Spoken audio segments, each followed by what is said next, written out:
everyone. Welcome back to Smart Health, your guide to the future of health and wellness, where you learn all the tips, tools, and hacks to create your best daily routine to become the healthiest, happiest, most productive version of you. Today, we're talking to Heather Brown, the host of Healthy by Heather Brown podcast, business owner, wife, mom, wellness, and fitness enthusiast from Birmingham, Alabama. She loves to help women get doable steps to become the healthiest and most confident version of themselves. And in today's episode, we're going to dive into personal routine, top tips for mom, her personal routines, and more. Welcome to the podcast, Heather. So excited to have you here. I am so excited to be here. And if you guys like this episode, make sure to pop over to the Healthy by Heather Brown podcast, because Rachel is going to be on my podcast, and it was a fire episode with lots of good tips and stuff. So I know you guys will love it. Yeah, such a good conversation. And I'm so excited to have you on our podcast and hear all of your actionable tips. As a mom, I can't wait to hear all the things that I'm going to take and try myself. But can we get started? Can you share a little bit more about your journey and how you got to what you're doing today? Yeah, for sure. So I'm like, I can talk for a really long time, so you just interrupt me if I get too long-winded.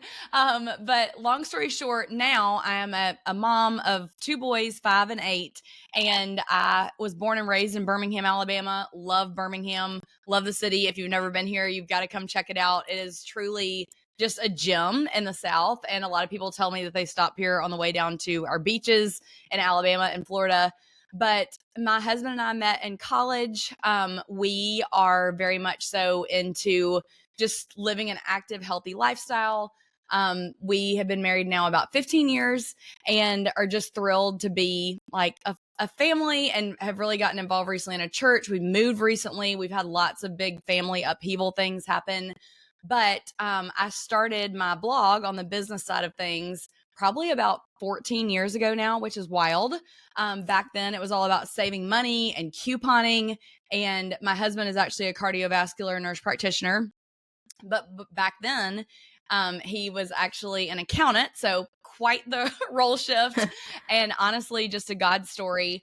But when we knew he was going back to school, we knew we had to be saving a lot of money. So I was trying to figure out, how do we eat healthy on a budget? And so I kind of just started to share that journey on Instagram and on Pinterest and recipes and on the website. And then it really just kind of grew and morphed from there to what I currently have, which is Healthy by Heather Brown across all platforms.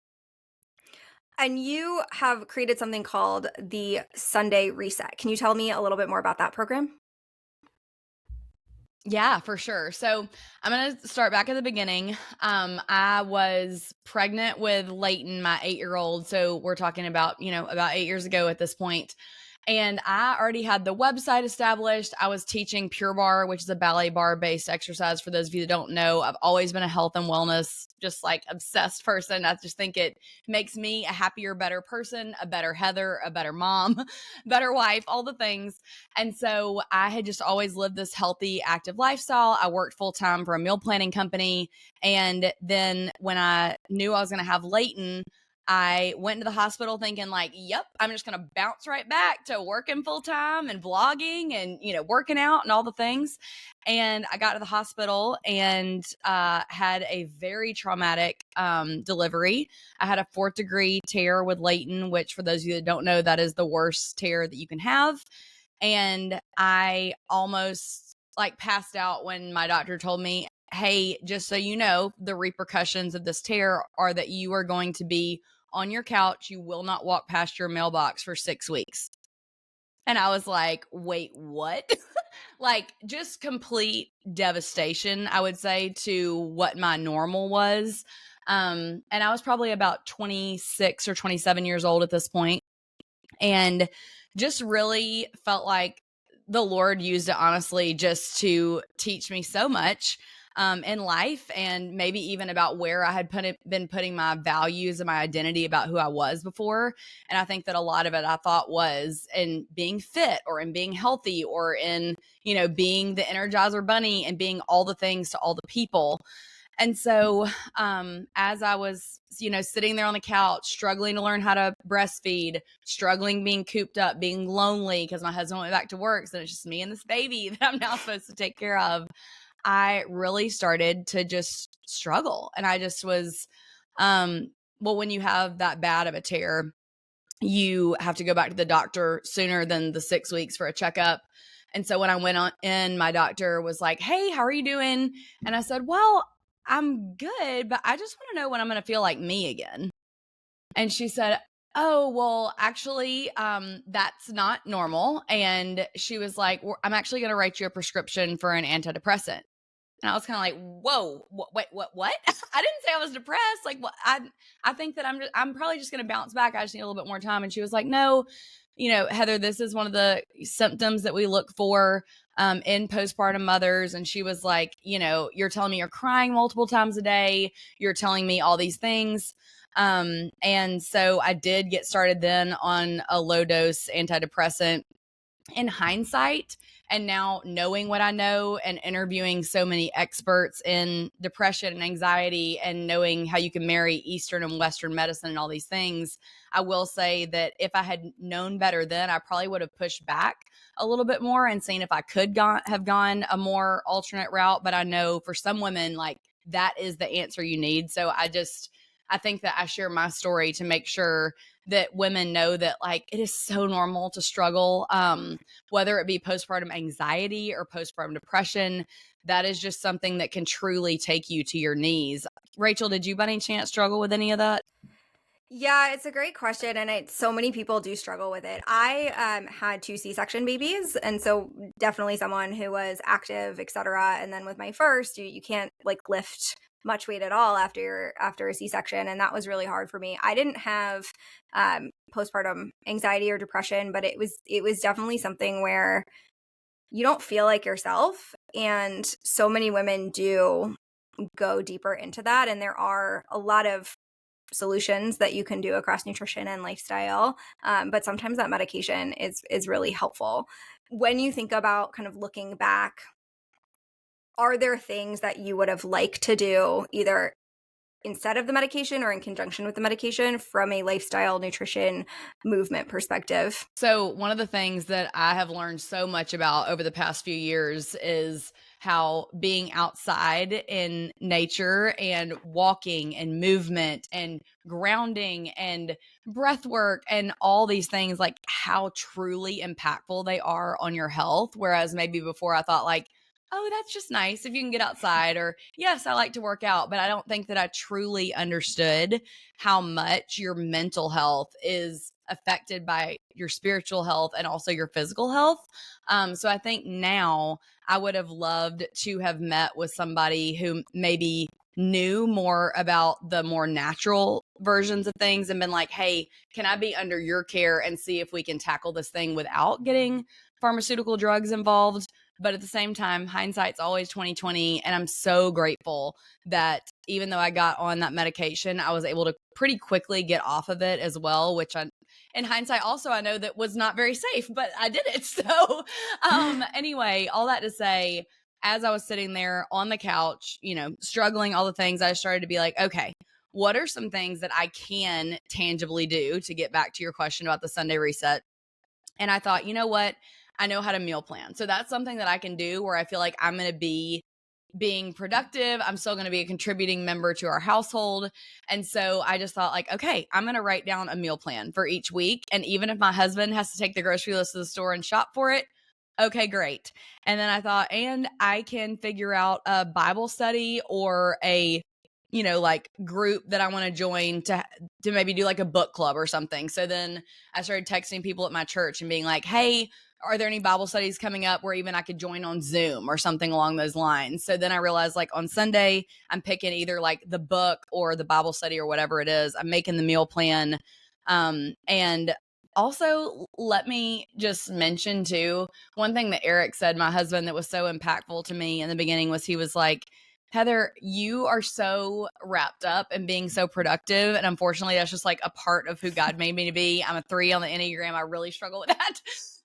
But he was like, literally, your only job right now is that you do just get to rest and take care of the baby and like just try to recover. Like, that is your full-time job. And so I'm so thankful for his perspective and so thankful for the supportive husband that he was. But then I also just knew as an extrovert, I needed people. So I literally on Sunday would started texting like my sister and maybe like 3 to 5 other friends and being like, hey, is there any chance you could swing by this week and have a coffee date with me? Or is there any way you could swing by this week and we could just, chat, or you can help me with laundry or whatever it is. But I think that I wish someone would have told me early on to ask for more help and not to be afraid to reach out and have people come in my home. And so through that, I think just like week after week, doing the meal plan, knowing that was important, and then starting to layer on, well, actually, what can I do each Sunday? And obviously, I'm not depressed anymore. I'm doing great. I'm thriving. Which is awesome.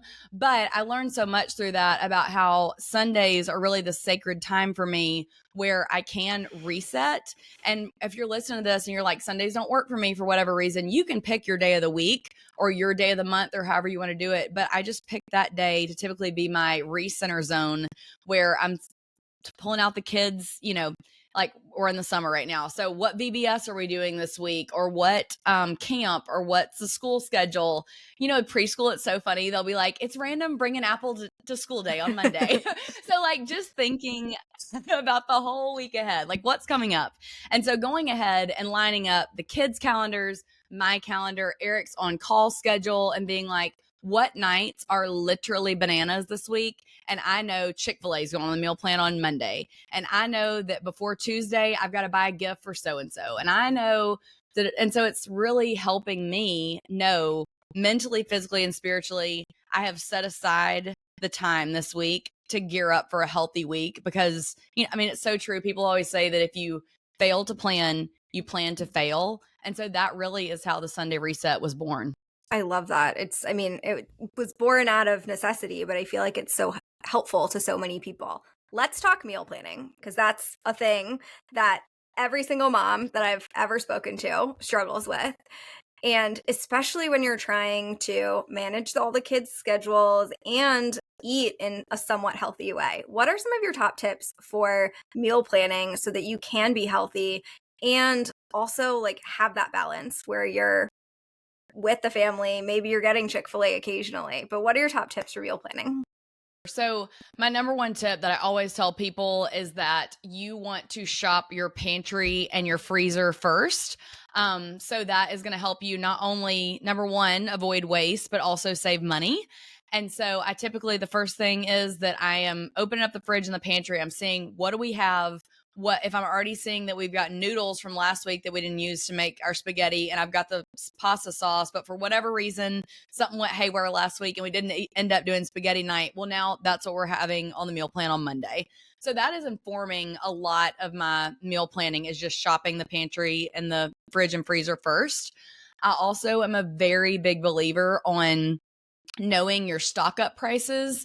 So I know what grocery store do you shop at, Rachel? We have Kroger, Publix, and Whole Foods close to me, so I kind of do a rotation of all of them. Awesome. Okay, that's helpful for me to know. So you're a fellow Publix girl. I love me some Publix. But if you're not buying the BOGOs, they can be very expensive. For those of you that don't know, BOGO means buy one, get one free. So if I ever see that Publix has their Springer Mountain Farms chicken, buy one, get one free, I'm not just buying enough for that week. I'm hopefully leaving enough leeway in my grocery budget to where I can buy 2 to 3 packs of chicken and put them in the freezer so that I'm not then just going back the very next week to buy them for double the price. That would be step number one, is, shopping all those things. I'm a big Aldi shopper. If you've never shopped at Aldi, it is a game changer. They have tons of organic options, tons of gluten-free options, and you would not believe the prices compared to like a Whole Foods or a Publix. It's just unbelievable. If you do shop at Aldi and you've never been before, I'm going to tell you 2 tips. Number one, you got to bring your own bags, because that's part of how they save money and keep their prices low, is that you need to bring bags and be prepared to bag your items yourself. And number 2, you need a quarter, because you put a quarter in the grocery cart, so that way it's forcing you to bring the grocery cart back and plug it in so that you get your quarter back, so they don't have to hire people to be manning the carts as well, which I think is so smart. But if you do forget your quarter, I actually just learned this week, pro tip, that you can go to the cashier and they keep extra quarters on hand to dole out, which I was like, oh my gosh, this is a game changer, especially when you have kids and you're like, I forgot the corner. So anyway, all that to say, grocery shopping on sale, stocking up, shopping the pantry and the fridge and the freezer first, and then again, looking at your schedule and making educated decisions on where are the nights that we know are going to be crazy. We have small group every Wednesday night. So Wednesday night I know is going to be either fast food or leftovers. And I also think that people assume that just because you're meal planning, that means that you have to cook 7 nights a week. Oh, no, ma'am. Absolutely not. No. That just means that you are literally planning the meals. You can plan Chick-fil-A. But again, it's like if you're planning and you have the forethought, if you track your macros or you're thinking about calories or you're thinking about gluten-free, it's allowing me to think ahead of like, okay, if I know I'm having Chick-fil-A on Wednesday night, then earlier in the day, I want to provide enough protein so that I'm not really short on my goals by the time I get to Chick-fil-A at night.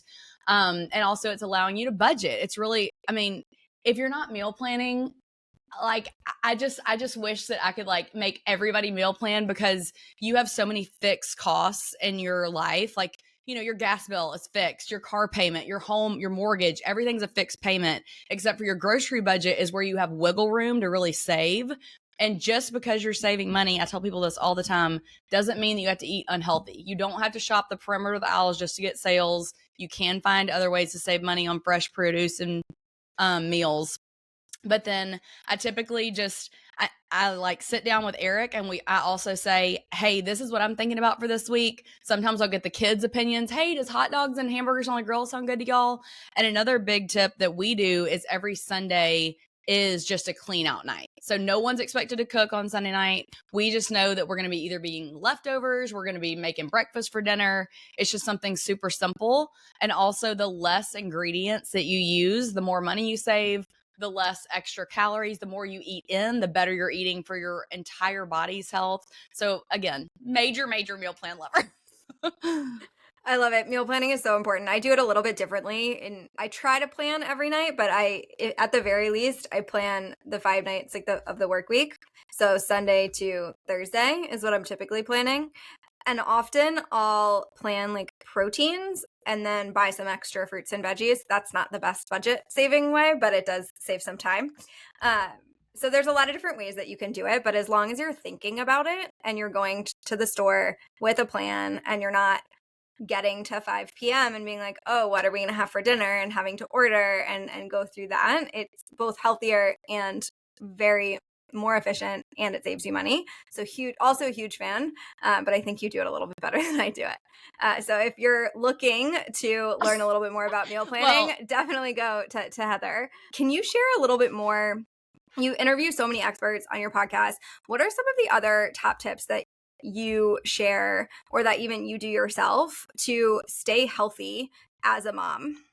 Obviously, I am biased towards the meal planning, but if y'all have questions about it at all, because I feel like a lot of times the struggle that people have with it, and then I'll stop like proselytizing about meal planning, but I feel like a lot of times people will be like, oh, but my kids are such picky eaters. I just want to speak a little bit of encouragement to that mom or dad that's listening that does have kids that are struggling. That I had a child that actually fell off the growth chart. And so the doctors were really concerned because he was that picky. He would really only want to eat carbs. I mean, like he wanted to eat crackers, cereal, but nothing really of much nutrition. And so I went to a, what is it called? She was a feeding specialist, like a feeding therapist. And so I've written 2 meal planning ebooks. One is just for the regular everyday, busy person on the go. So I'm sure you can link that, Rachel, in the show notes. But then the second one, I specifically wrote down some of the things that we learned from a feeding nutritionist and therapist about ways that you can make eating healthy fun for your kids, and some of the tips that we learned to help our kids eat more and a variety. And as someone that's now been at this for 8 years, luckily he is back on the growth chart. He's doing great. He's thriving, and he's even willing to try all different foods now. Now, is he the best eater ever? Heck no, but the progress is there. And so I know that when you're struggling though with that child that has anything to do with eating though, it's so just disheartening because you feel like you're failing as a parent. So let me just speak some encouragement to you and say, just like hang in there. And I promise you'll look back and it'll just be a blip on the radar. Stick with it. You're doing a great job.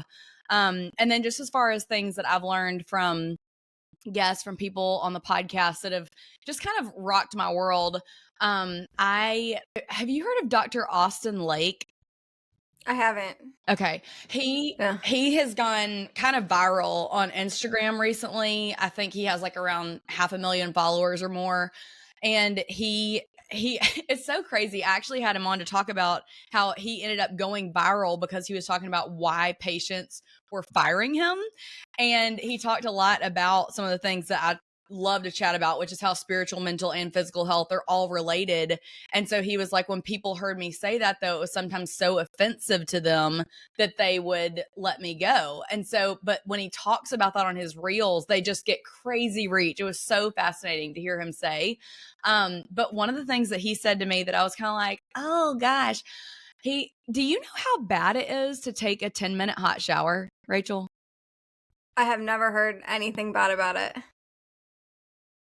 Oh my gosh. I like wanted to die. He was like, yeah, just think about how much stuff is in your water.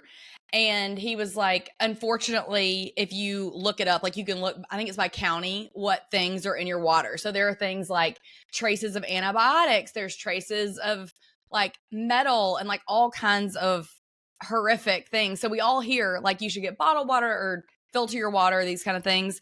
But he said, if you think about it, you're literally with your largest organ, which is your skin, standing under a hot shower, and your skin is literally just drinking up and soaking in all that hot water. And so he was like, obviously not everyone can get a whole house water filtration system, but that's the most recent thing that just like stands out and blows my mind, where I'm like, not like, oh my, like, don't ruin this for me.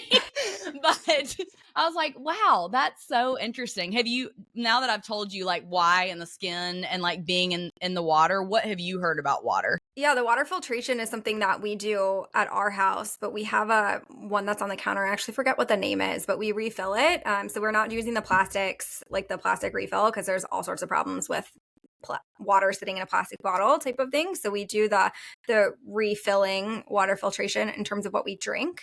But honestly, I hadn't really thought about it from a showering perspective. I know there is some products like the Jolie shower head that does filtering for you that a lot of people are loving. It's a lot of benefits around skin, etc. But it makes a ton of sense if you're having all of these things going on your skin for that long. And then you also think about like your kids and you're bathing your kids. Like how do you think about the water filtration, especially if you're in an older house too? So I'm going to end this podcast and go look that up a little bit more, see what a whole house water filtration system looks like. Yes, I'm like, go down that rabbit hole with me. So I have been researching that recently. We just moved in November, and so I had one of the filter heads for our shower in our old house. So I'm like, reminder, Heather, get on Amazon and order it for the new house as well. So the water thing has blown my mind. And then I recently had on Dr. Josh Axe. Are you familiar with him? Yeah. Definitely. Yeah. Okay. He is a New York Times bestselling author, and he's incredibly intelligent. And he does a lot of what I was talking about earlier, where he's marrying his Western medicine background, but also has learned so much about Eastern medicine and how much you can treat symptoms with even like herbs and the way that you eat and lifestyle and all these things. And I think that my biggest takeaway from the conversation with him was how big your mindset is.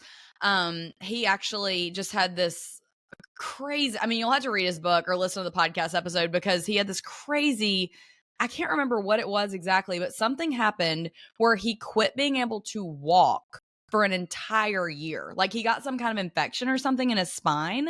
And he talked so much about mindset and how even just when you're in a bad situation, like me with the postpartum depression, or him with not being able to walk for a year and he has young kids, or whatever it is. And like, obviously every reader or every listener that is listening to this right now, you have a different struggle in your life.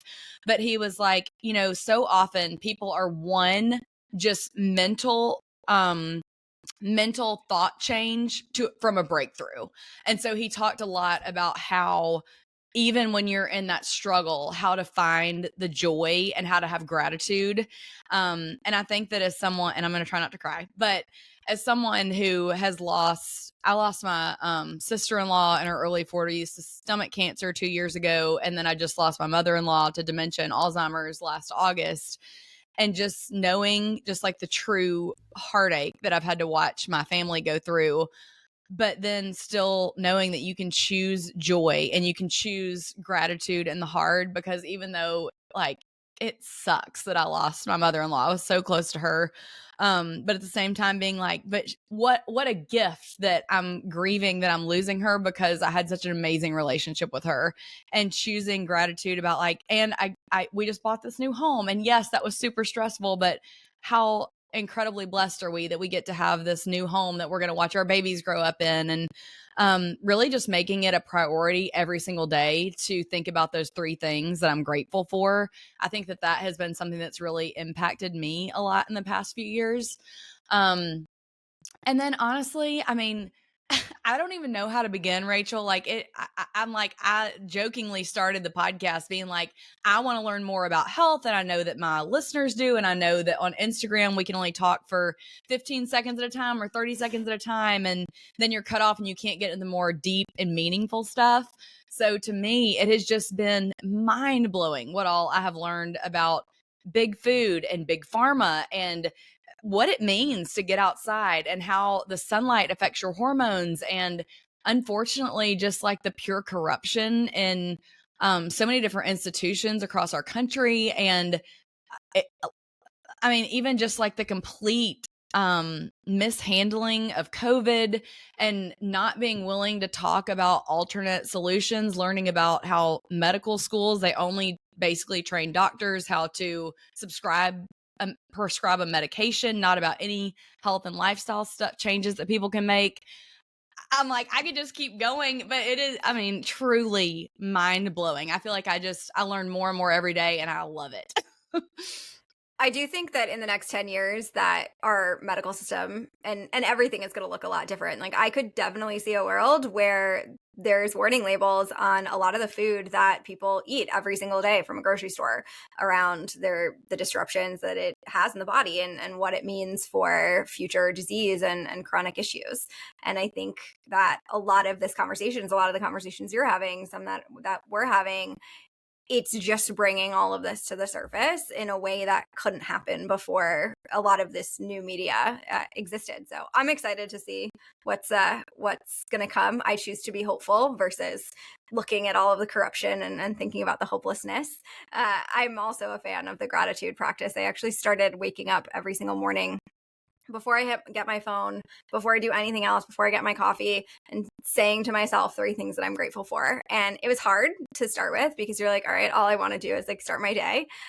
But over time, you start to notice yourself throughout the day. Like I'm on a walk. Oh, I'm so grateful that the weather's really nice. Like you just change your mindset. So that shift is so important from a mental health perspective. What are your other health and wellness routines look like? Do you have a morning routine? Do you have an evening routine? Like what is your go-to when it comes to habits and tools to stay healthy for yourself? So one more thing that I want to add on that I feel like I didn't know even a year and a half ago, I guess, is adding in salt. I learned that from my chiropractor and my naturopath. He told me to take pinches of salt all throughout the day because not only, and Rachel, you probably have heard this, I'm sure. It's like, people think that you should be drinking Gatorade or getting, electrolytes and all these different things.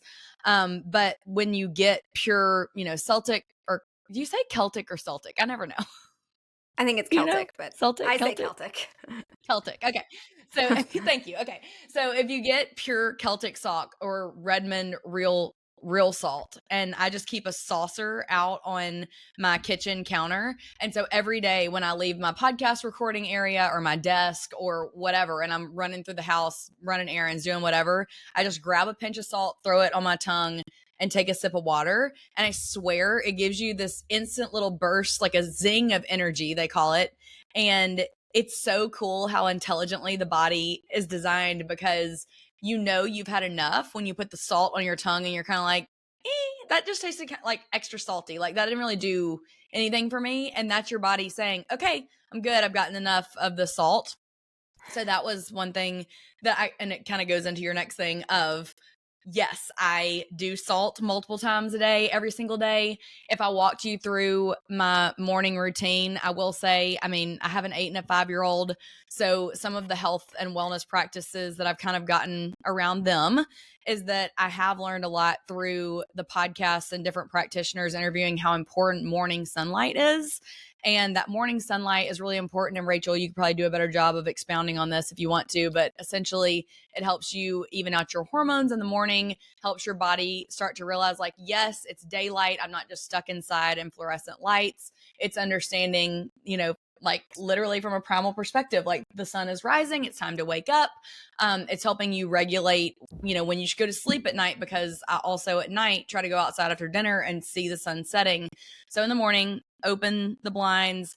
I also have and make my bed. I also have my boys. They are not allowed to come out of their rooms. This is a new thing. So I'm like, we're still learning. But they are not allowed to come out of their rooms until after 8 a.m. Usually it is. Sometimes I'll say 7:30, depending on what we have going on that day. Obviously, right now it's the summer, so that's why it's 8 a.m. Normally they'd be at school at that time. And they open up their blinds. They have to do their chores. And then once they do that, they're allowed to come downstairs and watch a little bit of TV. They can get their breakfast. Then while they do that, I'm getting up, I'm, praying, just doing, and honestly, like I'm in such a busy season of motherhood. I wish that I had this beautiful morning routine, but unfortunately, a lot of times it's just very delayed. Like I'm like, sometimes it happens, sometimes it doesn't, but I'm trying to do gratitude, pray, get in the word at some point. Right now, a lot of times that looks like me and the boys are getting in the car. We're going to VBS or camp or whatever it is. And we have a Bible memory verse that we might say together. And we listen to praise and worship music, because y'all, music is so powerful. And even singing, like that helps stimulate your vagus nerve, which I'm sure, Rachel, you can explain more about what all that does. I'm still learning that whole concept. But even like singing in the car on the way. And then as soon as I drop the boys off at wherever they're going, or maybe I take them with me to the gym. My gym has childcare. I try to work out 4 to 5 days a week. And I'm trying to do this is so hard. This is something I really struggle with, but I'm really trying to learn how to start working out based on my hormones more so. So the week before my period and the week of my period, I'm trying to do less of the heavy cardio and the HIIT and all that stuff. And really, easing. And even if I go to the gym and it's a leg day, then I might still do the leg day, but I might not pick up weights, or I might pick up the lightest weights they have. But really I'm trying to do a more intentional job of just listening to my body, which I think is really hard for a lot of people when they go to the gym and they see, well, I'm at the gym and everybody's doing this one move together. But y'all, you have to listen to your body, especially as you get older. So if you don't hear me say anything else today, please hear me say to start to learn to listen to your body. It's so intuitive and it tells you so much, even with the salt and the water and all those things. It's so cool. So then after the gym, then I try to like get outside. My goal is to get around 5,000 steps by noon, because then I feel like I'll be able to get to my 8 to 10,000 by the end of the day. I'm popping in and out of work if I do this podcast interview right after this, I'll be like, okay, I have to go do a lap really quick to get some steps in and get some sunlight. And then, obviously I'm eating all throughout the day. I'm trying to hit right now I'm trying to hit 140 grams plus of protein a day. So drinking a protein shake, trying to eat lots of whole foods, eating enough carbs, especially around my period again. And then I'm such a night owl. Like I wish that I was a morning person, but I'm a night owl. And so I try to get off my phone and have intentional time with my husband at night, where after dinner and the kids are in bed, we are watching a show together or playing pickleball, or sometimes we're doing the cold plunge in the hot tub. But those are just some of my healthy things that I try to make happen every week. We get to church every Sunday, small group on Wednesdays.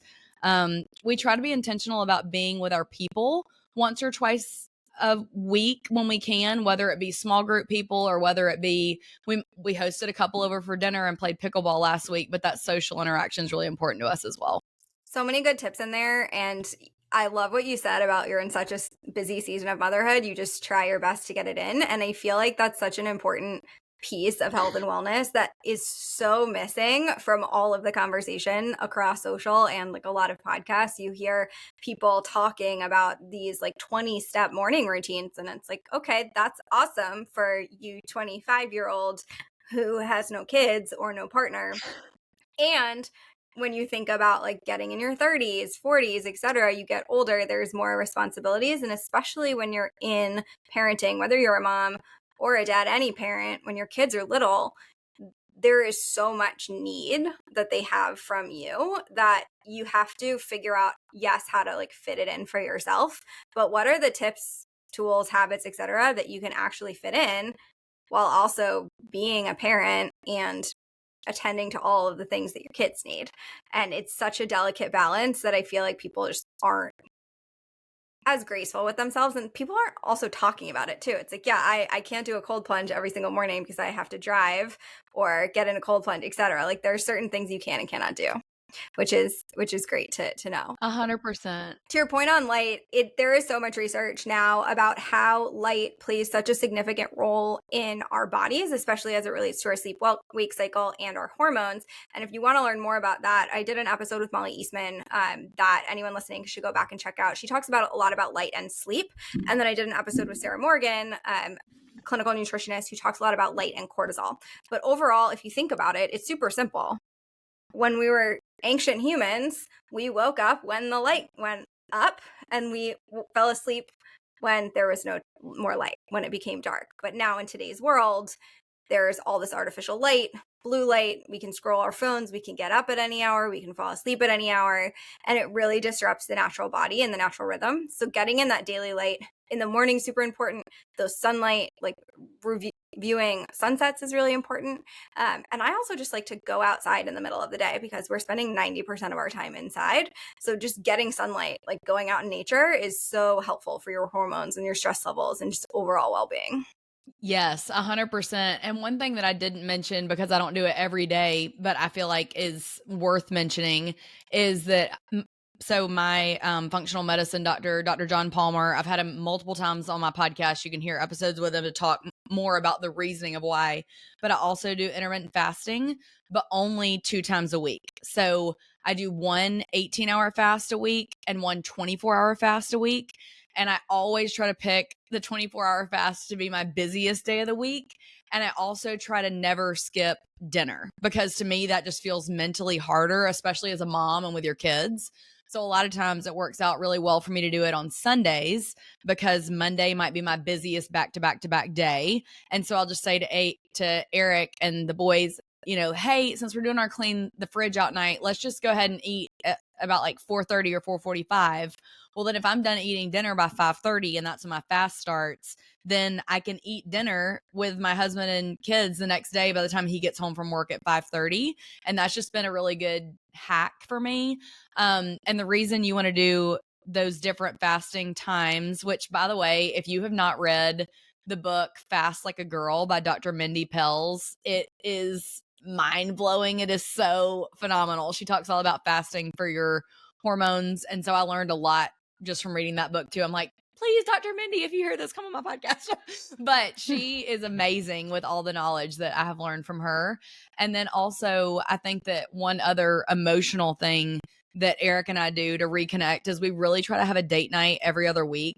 And I know that probably sounds like a lot. And there are some seasons when we know we're going to be lucky if we get it once a month or once every 6 weeks or whatever the case may be. But I think, again, it's that what we talked about earlier. When you fail to plan, you plan to fail. And so it was a game changer for me and Eric to have a conversation of how important is it for you to have a date night weekly versus bi-weekly versus once a month, and kind of finding our sweet spot for that.